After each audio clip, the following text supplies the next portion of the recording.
Hi friends, வணக்கம். Welcome to Shanu சமையல். இந்த வீடியோவில் பார்க்கவே ரொம்பவே கலர்ஃபுல்லாக இருக்கிற ஒரு பீட்ரூட் பாயசம் எப்படி பண்ணுறதுன்னு பார்க்க போகிறோம். இந்த பேனில் நான் ஒரு 2 கப் அளவுக்கு நல்ல திக்கான பால் சேர்த்துக்கிறேன். கிட்டத்தட்ட இது 1/2 லிட்டர் அளவுக்கு இருக்கும். இது நல்லா கொதித்து பொங்கி வந்ததுக்கப்புறமா ஸ்டவ்வை நல்லா சிம்மில் வச்சுட்டு ஒரு 10லேருந்து 15 நிமிஷமாவது பால் நல்லா கொதிக்கணும். பால் வந்து கொஞ்சம் திக்காச்சுன்னா பாயசம் நல்லா க்ரீமியாக டேஸ்டியாக இருக்கும். நம்ம இதுக்கு வந்து எக்ஸ்ட்ரா மில்க் மெய்ட் எதுவுமே சேர்க்கணுன்ற அவசியம் இல்லை. பாலை மட்டும் கொஞ்சம் திக்காக காய்ச்சிட்டோம்னாலே அந்த பாயசம் ரொம்ப சூப்பராக இருக்கும். இப்போ பார்த்திங்கன்னா பால் நல்லா திக்காயிடுச்சு. அடுத்து இந்த பேனில் ஒரு டேபிள் ஸ்பூன் அளவுக்கு நெய் சேர்த்துக்கலாம். நெய் உருகினதும் இதில் ஒரு 15லேருந்து 20 போல் முந்திரி சேர்த்து நல்லா கோல்டன் ப்ரௌன் ஆறினதுக்கப்புறமா அந்த நெய்யெல்லாம் வடிச்சிட்டு இது தனியாக ஒரு குட்டி பவுலில் மாற்றி வச்சுக்கலாம். இதுலேயே நான் 1 கப் அளவுக்கு பீட்ரூட்டை துருவி வச்சுருக்கேன். இந்த நெய்யில் சேர்த்து நல்லா ஒரு 5லேருந்து 7 நிமிஷம் அந்த பீட்ரூட்டோட பச்சை வாசனை போகிற அளவுக்கு இதை வதக்கிக்கணும். இது ரொம்ப முக்கியமான ஸ்டெப்பு. பீட்ரூட்டை வந்து நல்லா அந்த நெய்யிலே வதக்கணும்னா தான் பாயசம் வந்து நல்லாயிருக்கும். பீட்ரூட் வதங்க அதுலேருந்து கொஞ்சம் தண்ணி விட ஆரம்பிக்கும். நீங்கள் கண்டினியூஸாக கொஞ்சம் நேரம் வதக்கிட்டே இருங்க. நல்ல அதோட பச்சை வாசனை போய் அந்த பீட்ரூட் அந்த நெய்யில் வதங்கின ஒரு ஃப்ளேவர் வந்து வர ஆரம்பிக்கும். அந்த அளவுக்கு நம்ம வதக்கிக்கணும். இப்போ பார்த்திங்கன்னா பாலுமே நல்ல திக்காயிடுச்சு. நம்ம இந்த வதக்கியிருக்கிற பீட்ரூட்டில் இந்த பாலை சேர்த்துக்கலாம். ஸ்டவ்வை நல்லா குறைச்சி தீய வச்சுட்டு ஒரு 3 நிமிஷமாவது நல்லா அந்த பீட்ரூட்டும் பாலும் சேர்ந்து கொதிக்கணும். பீட்ரூட் வந்து ஆல்மோஸ்ட் நல்லா வதங்கிடுச்சு. அதனால் ரொம்ப நேரம் தேவைப்படாது, கொஞ்சம் நேரம் கொதிச்சதுன்னா போதும். இப்போ ஒரு 3 நிமிஷம் பக்கம் ஆயிடுச்சு. இந்த ஸ்டேஜில் வந்து சுகர் சேர்த்துக்கலாம். பீட்ரூட்டில் ஆல்ரெடி நிறைய ஸ்வீட்னஸ் இருக்கும். அதனால் சுகர் வந்து நீங்கள் வேணும்னா இன்னுமே குறைச்சி கூட சேர்த்துக்கோங்க. நான் ஒரு 1/4 கப் அளவுக்கு சேர்க்குறேன். சேர்த்து நல்லா கலந்து விட்டு ஒரு 2 நிமிஷம் மட்டும் இருந்தால் போதும். நம்ம ஆல்ரெடி பாலை நல்லா திக்காக காய்ச்சிருக்கோம், பீட்ரூட்டையும் நல்லா வதக்கியிருக்கோம். அப்படின்றதுனால ரொம்ப நேரம் எல்லாம் சேர்ந்து கொதிக்கணும் அப்படின்ற அவசியம் இல்லை. பொதுவாக சர்க்கரை சேர்த்ததுக்கப்புறமா ரொம்ப நேரம் கொதிக்க வைக்க வேண்டாம். இப்போ 2 நிமிஷம் ஆயிடுச்சு. இதில் வந்து ஒரு 1/4 ஸ்பூன் அளவுக்கு ஏலக்காய் தூள் சேர்த்துட்டு நம்ம வறுத்து வச்சிருந்தோலே அந்த முந்திரியும் சேர்த்து நல்லா கலந்து விட்டுட்டு ஸ்டவ் ஆஃப் பண்ணிடலாம். நல்ல கலர்ஃபுல்லாக சூப்பர் க்ரீமியான பீட்ரூட் பாயசம் ரெடி ஆயிடுச்சு. இந்த பாயசத்தை வந்து நீங்கள் சூடாகவும் சர்வ் பண்ணலாம். அப்படி இல்லாட்டி ஒரு ஃப்ரிட்ஜில் ஒரு 2 மணி நேரம் வச்சுட்டு சில்லுன்னு சர்வ் பண்ணுறதுக்கும் ரொம்ப நல்லாயிருக்கும். பீட்ரூட் சாப்பிடாத பிள்ளைங்களுக்கெலாம் வந்து இந்த மாதிரி பாயசம் இப்படி செஞ்சு கொடுத்தீங்கன்னா விரும்பி சாப்பிடுவாங்க.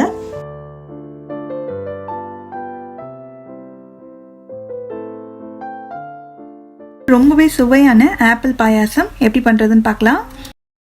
இந்த பாயசம் பண்ணுறதுக்கு நான் ஒரு மீடியம் சைஸ் ஆப்பிள் எடுத்திருக்கேன். இது நல்லா கழுவிட்டு இந்த மாதிரி பெருசாக துருவுற இடத்துல வந்து துருவி வச்சுக்கலாம். இதை வந்து நடுவில் விதை இருக்கிறதுனால இப்படி சுற்றி துருவிக்கணும். அந்த நடுப்பகுதி வரும்போது அப்படி சுற்றி மட்டும் துருவிட்டு அதை தனியாக எடுத்து வச்சிடலாம்.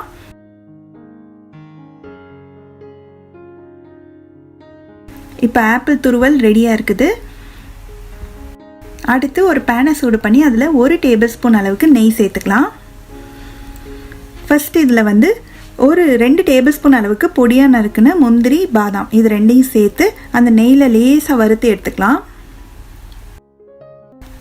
லேசாக கலர் மாறிடுச்சு. இப்போ ஒரு வேறு பவுலுக்கு மாற்றிட்டு மீதி இருக்கிற நெய்லேயே வந்து நம்ம துருவி வச்சுருக்கிற ஆப்பிளை சேர்த்துடலாம். சேர்த்துட்டு ஒரு 2லேருந்து 3 நிமிஷம் இந்த ஆப்பிள் நல்லா வதங்கணும். அந்த நெய்லேயே வதங்கி ஒரு நல்ல ஒரு வாசனை வர வரைக்கும் இருக்கட்டும். இப்போ பார்த்தீங்கன்னா ஆப்பிளும் நல்லா வதங்கிடுச்சு. இதை ஒரு பிளேட்டுக்கு மாற்றிட்டு இது நல்லா ஸ்ப்ரெட் பண்ணி விட்டுட்டு இது அப்படியே நல்லா ஆறணும், சில்லுன்னு மாறணும். அது வரைக்கும் அதை அப்படியே விட்டுடலாம். அடுத்து இன்னொரு பேனில் ஒரு 1/2 லிட்டர் அளவுக்கு பால், நல்லா ஃபுல் ஃபேட் மில்காக எடுத்துக்கோங்க. பாயசத்துக்கு எப்போவுமே ஃபுல் ஃபேட் மில்கில் செஞ்சிங்கன்னா நல்லா க்ரீமியாக சாப்பிட்றதுக்கு ரொம்ப நல்லாயிருக்கும். இப்போ இந்த பால் நல்லா பொங்கி வரட்டும். பால் நல்லா கொதிச்சு பொங்கி வர ஆரம்பிச்சிருச்சு. இதில் வந்து நான் கொஞ்சமாக மட்டும் குங்குமப்பூ சேர்க்குறேன். இது ஆப்ஷனல் தான், இருந்தால் சேர்த்துக்கோங்க, இல்லாட்டி குங்குமப்பூ இல்லாமையும் பண்ணலாம். இது கூடவே 1/3 கப் அளவுக்கு சுகர், கிட்டத்தட்ட ஒரு 4 டேபிள் ஸ்பூன் அளவு இருக்கும். இந்த சுகர் வந்து ஆப்பிளோட ஸ்வீட்னஸ்க்கு தகுந்த மாதிரி நீங்கள் அட்ஜஸ்ட் பண்ணிக்கலாம். ஆப்பிள் நல்லா இனிப்பாக இருந்ததுன்னா சுகரோட அளவை இன்னுமே குறைச்சி நீங்கள் சேர்த்திங்கனாலே கரெக்டாக இருக்கும். இது நல்லா கலந்து விட்டு இந்த சுகர்லாம் நல்லா கரையிற வரைக்கும் இருக்கட்டும். சர்க்கரையெல்லாம் நல்லா கரைஞ்சிடுச்சு. இப்போ கடைசியில் நான் ஒரு 1/4 டீஸ்பூன் அளவுக்கு ஏலக்காய் தூள் சேர்த்துருக்கேன். அந்த ஏலக்காய் தூள் சேர்த்தது வந்து வீடியோ ரெக்கார்ட் ஆகுறது மிஸ் ஆயிடுச்சு, சாரி. ஆனால் இப்போ நான் சேர்த்துட்டு இது நல்லா கலந்து விட்டுட்டு ஸ்டவ் ஆஃப் பண்ணிடலாம். இந்த பாலுமே வந்து நல்லா ஆறணும், கொஞ்சம் கூட சூடு இல்லாத வரைக்கும் இதை வந்து ஆற வச்சுக்கணும். இப்போ பார்த்திங்கன்னா நம்ம ரெடி பண்ணி வச்சுருக்க பாலும் வந்து நல்லா ஆறிடுச்சு, நம்ம வதக்கி வச்சுருந்த ஆப்பிளும் நல்லா ஆறிடுச்சு. இந்த மாதிரி ரெண்டுமே நல்லா ஆறினதுக்கு அப்புறம் தான் நம்ம இதை கலக்கணும். சூடாக இருக்கும் போதே கலந்துட்டிங்கன்னா அந்த ஆப்பிளில் கொஞ்சம் அந்த புளிப்பு தன்மை இருக்கிறதுனால பால் வந்து திரிஞ்சு போகிறதுக்கு வாய்ப்பு இருக்குது. அதனால் நல்லா ஆற வச்சதுக்கப்புறமா நம்ம துருவி வச்சுருந்த ஆப்பிள் அப்புறம் நம்ம நெய்யில் வறுத்து வச்சுருந்த நட்ஸையும் சேர்த்து நல்லா கலந்து விட்டலாம். இது ஒரு 2 மணி நேரம் ஃப்ரிட்ஜில் வச்சு சர்வ் பண்ணிங்கன்னா இன்னுமே சூப்பராக இருக்கும். அவ்வளோதான், ரொம்ப ரொம்ப சுவையான ரொம்ப சிம்பிளான ஆப்பிள் பாயசம் ரெடி ஆயிடுச்சு.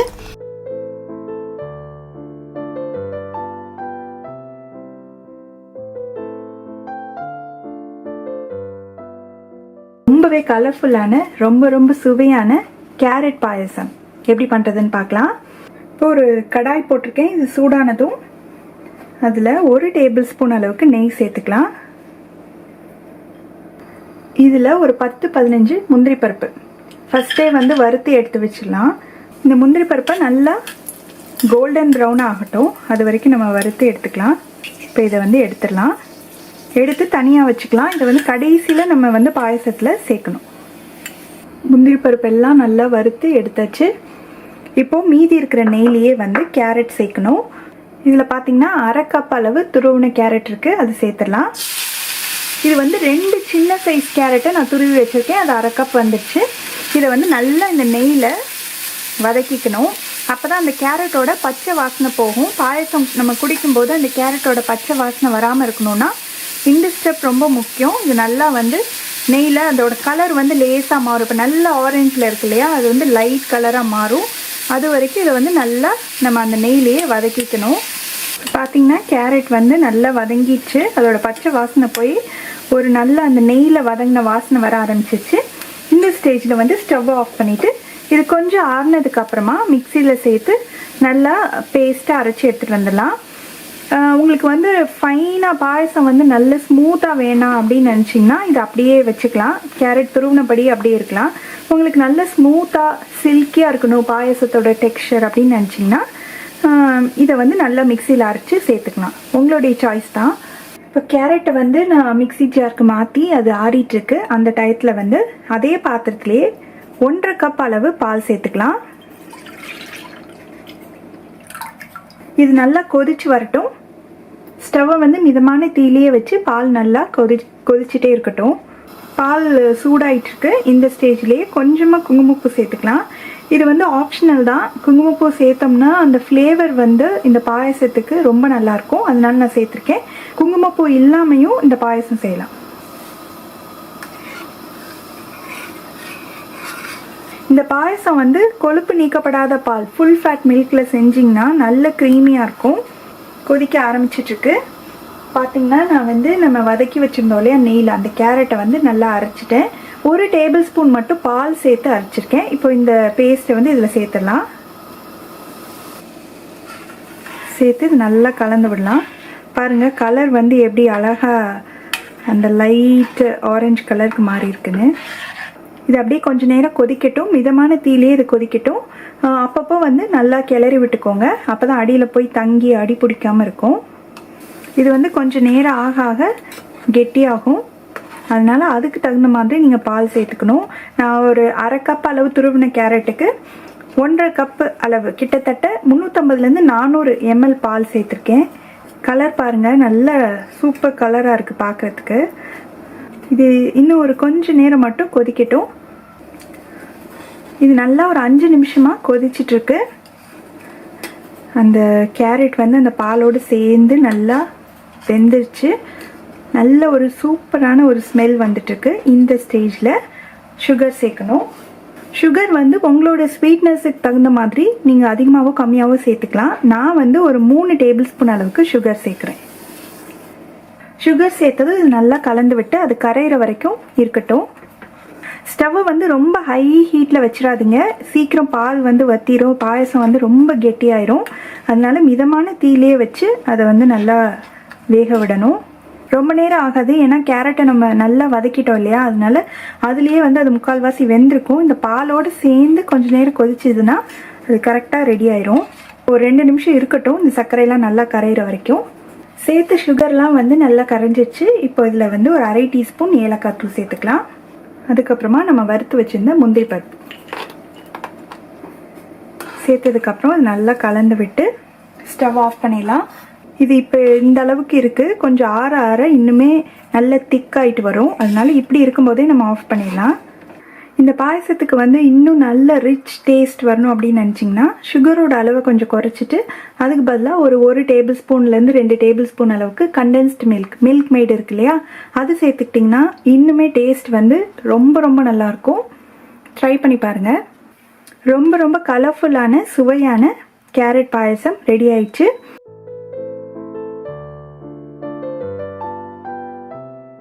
ரொம்பவே சுவையான பன்னீர் பாயசம் எப்படி பண்ணுறதுன்னு பார்க்கலாம். அதுக்கு அடுப்பில் ஒரு கடாய் சூடு பண்ணி அதில் 1/2 லிட்டர் பால் சேர்த்துக்கலாம். இந்த பால் வந்து நல்லா பொங்கி வரட்டும். ஸ்டவ்வை வந்து மிதமான தீயில வச்சுக்கோங்க. பார்த்திங்கன்னா பால் நல்லா பொங்கி இருக்கு.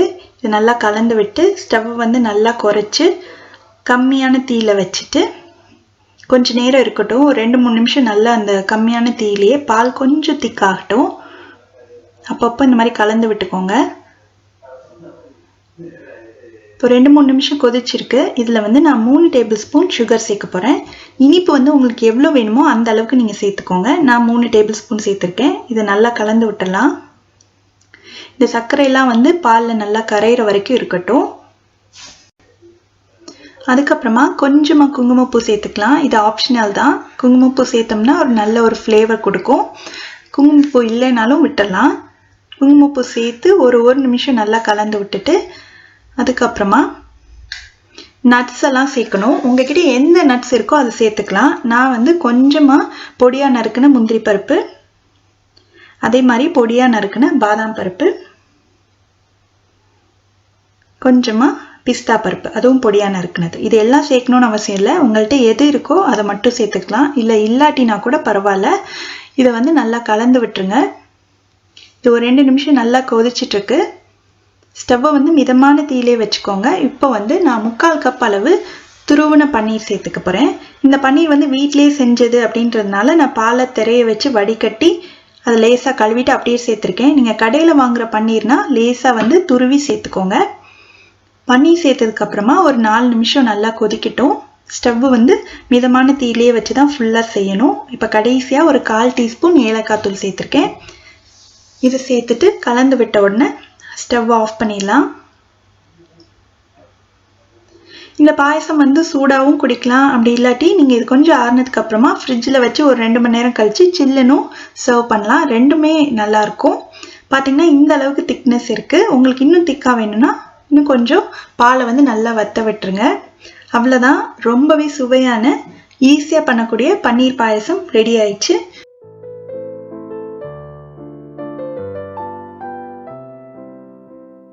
ரொம்பவே சுவையான ரொம்ப ரொம்ப க்ரீமியாக இருக்கிற மாதிரி அவல் பாயாசம் எப்படி பண்ணுறதுன்னு பார்க்கலாம்.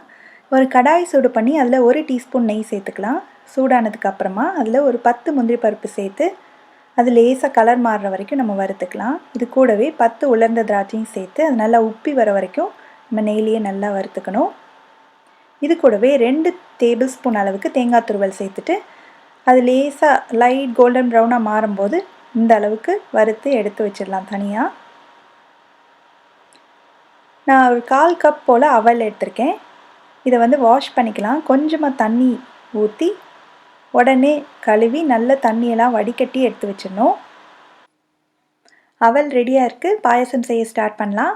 ஒரு பாத்திரத்தை சூடு பண்ணி அதில் 1 டீஸ்பூன் நெய் சேர்த்துட்டு நம்ம கழுவி வச்சுருக்கிற அவலையும் சேர்த்து நல்லா 1 நிமிஷம் போல் வதக்கி விட்டுடலாம். அந்த நெய்லேயே கொஞ்சம் நேரம் நல்லா வதக்கியாச்சு. இது கூட பால் சேர்க்கணும். நான் கிட்டத்தட்ட 600 ml கெட்டியான பால் சேர்க்குறேன். நல்ல காய்ச்சின பால் தான் இது. கெட்டியான பால் சேர்த்திங்கன்னா நல்ல க்ரீமியாக கிடைக்கும் பாயசம்.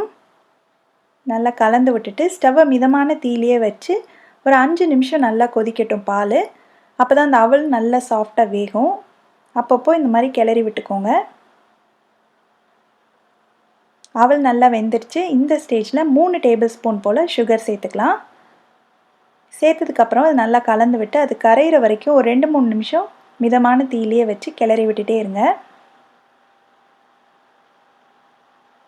சர்க்கரையெல்லாம் நல்லா கரைஞ்சிருச்சு. இப்போது நான் ஒரு 1/2 டீஸ்பூன் அளவுக்கு ஏலக்காய் தூள் சேர்க்குறேன்.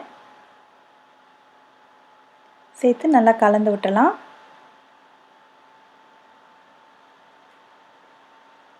கடைசியில் நம்ம வறுத்து வச்சுருக்கிற அந்த முந்திரி, உலர்ந்த திராட்சை, தேங்காய் துருவல் இது எல்லாத்தையும் சேர்த்துட்டு ஒரு தடவை நல்லா கலந்து விட்டுட்டு ஸ்டவ் ஆஃப் பண்ணிடலாம். நல்ல கெட்டியான பால் யூஸ் பண்ணுறதுனால தான் இந்த பாயசம் வந்து நல்ல க்ரீமியாக கிடைக்குது. பாருங்கள் எவ்வளோ சூப்பராக, எவ்வளோ சிம்பிளாக ஒரு டேஸ்டியான அவல் பாயசம் ரெடி பண்ணிட்டோம். ரொம்பவே சுவையான க்ரீமியான சேமியா பால் பாயசம் எப்படி பண்ணுறதுன்னு பார்க்கலாம். அதுக்கு ஒரு பேனை சூடு பண்ணி அதில் 2 டேபிள் ஸ்பூன் நெய் சேர்த்துக்கலாம். நெய் சூடானதுக்கப்புறமா ஒரு 15 முந்திரி பருப்பை சேர்த்து லேசாக கலர் மாறுற வரைக்கும் அது நல்லா வறுத்துக்கணும். இது கூடவே 1 டேபிள் ஸ்பூன் அளவுக்கு உலர்ந்த திராட்சையும் சேர்த்து அதுவும் நல்லா உப்பி வர வரைக்கும் வறுத்துக்கலாம். இந்த அளவுக்கு வறுபட்டதும் இதை தனியாக எடுத்து ஒரு பவுலில் வச்சிடலாம். மீதி இருக்கிற நெய்லேயே வந்து 1/2 கப் அளவு சேமியா சேர்த்துடலாம். ஸ்டவ்வை மிதமான தீயிலேயே வச்சு இது நல்லா வந்து 1 நிமிஷம் பக்கம் வறுத்துக்கணும். கைவிடாமல் இந்த மாதிரி வறுத்துட்டே இருக்கணும். அப்போ தான் எல்லா சேமியாவும் ஒன்று போல் வறுப்படும்.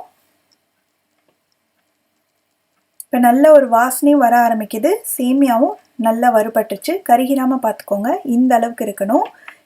இப்போது இது கூட 1/2 லிட்டர் அளவுக்கு காய்ச்சின பால் சேர்த்துக்கலாம்.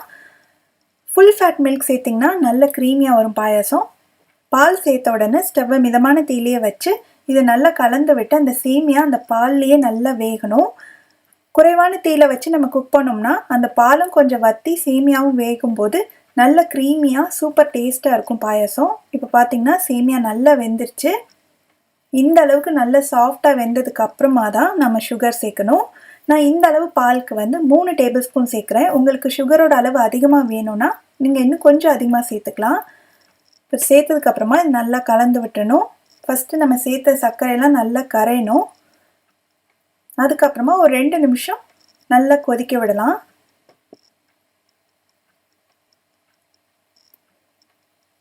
ரெண்டு நிமிஷம் பக்கம் கொதிச்சிருச்சு. கடைசியில் இதில் 1/4 டீஸ்பூன் ஏலக்காய் தூளும் நம்ம வறுத்து வச்சுருந்த முந்திரி திராட்சையும் சேர்த்து நல்லா கலந்து விட்டுட்டு ஸ்டவ் ஆஃப் பண்ணிடலாம்.